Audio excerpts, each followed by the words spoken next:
ایک صاحب مجھ سے کہنے لگے جب انہیں فلاں اور فلاں صاحب کو سب کچھ پتا ہے تو یہ مولائی کیوں نہیں ہو جاتے؟ میں نے کہا تمہاری وجہ سے نہیں ہوتے.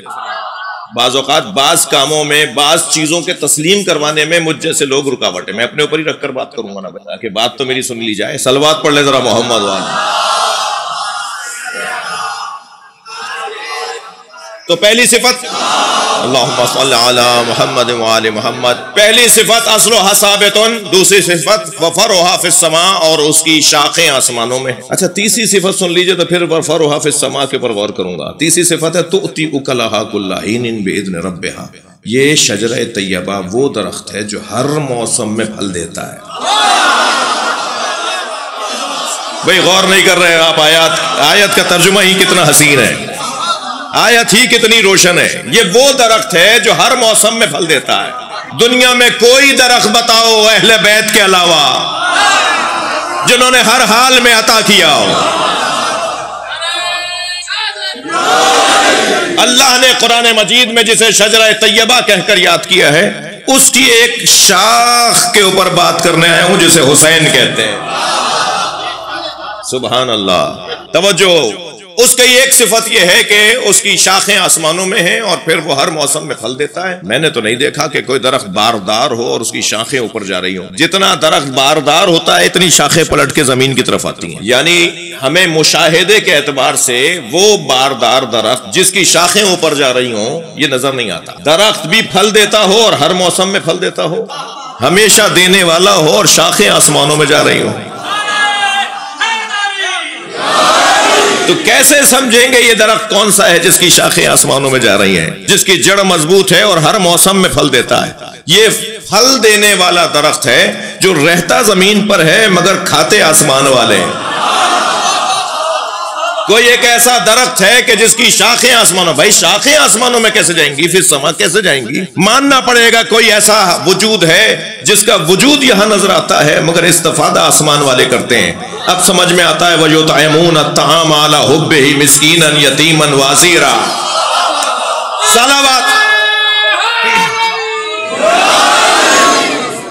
ایک گھرانہ ایسا ہے جو یتیم، مسکین اور اسیر کو عطا کرتا ہے.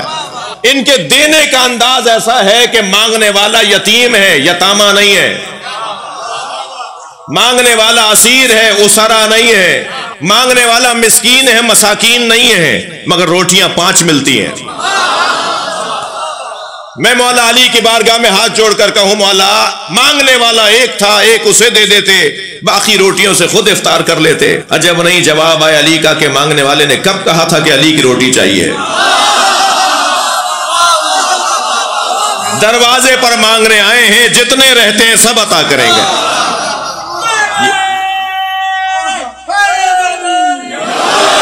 کوئی بات قرآن اور حدیث سے ہٹ کر نہیں ہوگی. ممبر حسین ہے، مستند گفتگو ہو اور قرآن اور حدیث کے مطابق بات ہو. یہ واحد درخت ہے، یہ واحد شجرہ طیبہ ہے. یہ وہ واحد درخت ہے جو ہر موسم میں پھل بھی دیتا ہے، شاخیں بھی آسمانوں میں ہیں اور اس کی جڑیں بھی مضبوط ہیں. رہتا یہاں ہے، کھلاتا وہاں والوں کو ہے. ہم نے تو اب تک سنا تھا کہ رزق وہاں سے آتا ہے. ہم نے تو یہ سنا تھا کہ رزق وہاں سے آتا ہے. یہ کون ہے جو یہاں سے وہاں رزق بھیج رہا ہے؟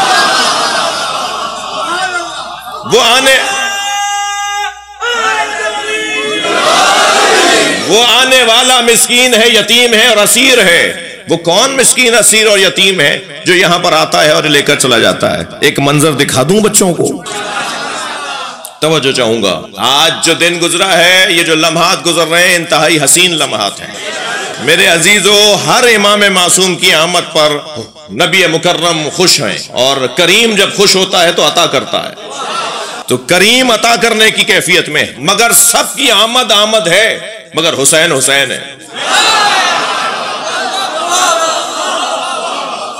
آپ دیکھیے 4 محمد ہیں، 4 علی ہیں، 2 حسن ہیں، 1 جعفر ہے اور 1 حسین ہے.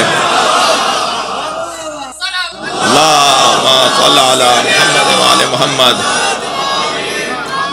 امام حسین تمام ائمہ اہل بیت میں ایک ہی ہیں، تو جیسے دنیا میں وہ ایک ہیں، دنیا میں آنے میں بھی ایک ہی ہیں۔ اب کیفیت کیا ہے؟ حضرت آ رہے ہیں دنیا کے اندر۔ یاد رہے میرے بچوں جوانوں کو کہ ہم ان کے اس دنیاوی حیات کے بھی قائل ہیں، کیونکہ صحابہ کرام نے دیکھا، اولیاء الہی نے دیکھا، ہاتھوں کا بوسہ لیا، مانگنے والوں نے استفادہ کیا۔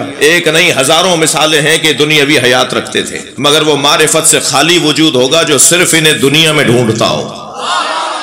ان کا وجود اس دنیا کے بننے سے پہلے کا ہے۔ میں نے ایک جملہ ابھی ٹاؤن شپ کے خمسے کے اندر کہا تھا کہ مولا علی کو چوتھے اور پہلے کی الجھن میں ڈالنے والوں، حسین کو آدم سے پہلے، علی کو آدم سے پہلے ڈھونڈو۔ آدم علیہ السلام سے پہلے مولا علی کو ڈھونڈو، سب ختم ہو جائے گا، قیامت میں ڈھونڈو تو علی کو ڈھونڈو۔ میرے مولا نبی فرماتے ہیں علی صاحب لوائی، علی محشر میں میرے آگے آگے چلیں گے، میں علی کے پیچھے چلوں گا۔ صحابی محترم کی آواز آئی یا رسول اللہ آپ افضل ہیں، علی آپ کے آگے کیسے چلیں گے؟ فرمایا علی صاحب لوائی، علی میرا علمدار ہے، علمدار ہمیشہ لشکر کے آگے چلا۔ صلوات پڑھیں محمد و آل محمد۔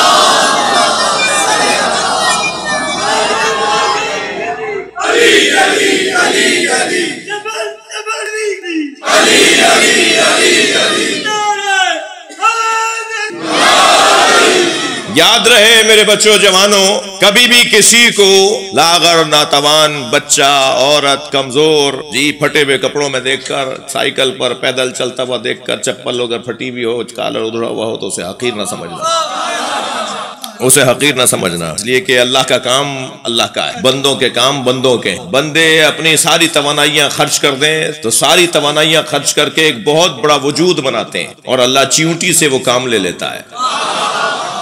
اللہ کا طریقہ کچھ اور۔ اس نے نمرود جیسے کو مچھر سے مارا ہے جو حضرت ابراہیم کو مارنا چاہتا تھا۔ اس نے ہاتھیوں کے لشکر کو ابابیل سے مارا ہے۔ ہاتھیوں کے مقابل اگر اللہ نے ہاتھی بھیج دیے ہوتے تو گویا ہاتھیوں کی طاقت کو تسلیم کر لیتے۔ دشمن کی طاقت کو تسلیم نہ کرنا ہی تو فتح ہے۔ اللہ نے ہاتھیوں کے مقابل ہاتھی نہیں بھیجے، اتنا موٹی کھال والا جانور، اتنا سنگین اور وزنی جانور، اس کو مارنے کے لیے اس نے اتنا سا پرندہ بھیجا جو میری اور آپ کی مٹھی میں آ جائے۔ اس کی چونچ کتنی بڑی ہوگی، اس میں کنکر کتنا بڑا ہوگا، ہاتھیوں کی کھال کتنی موٹی ہے، مگر ایسا ناتوان سا پرندہ اتنے قوی ہیکل جانور کو مار رہا ہے، اور اتنے کنکر برسائے کہ اس کی کھال پھٹنے لگی، زخمی ہونے لگا، سواریوں کو گرانے لگا، اپنے سواروں پر پیر رکھ رکھ کر انہی کو کچلنے لگا۔ ہاتھی، اللہ نے ابابیل کے لشکر سے اصحاب فیل کو مارا ہے، اور کیا کہا وَأَرْسَلَ عَلَيْهِمْ طَيْرًا أَبَابِيلَ، اور ہم نے ان پر ایک طیر بھیجا جس کا نام ابابیل ہے۔ کوئی کنکر بھی خطا نہیں جاتا تھا، وہ کنکر چھوڑتے تھے تو جا کر اپنے ہدف پہ لگتا تھا، اس لیے کہ بھیجا ہوا ہے۔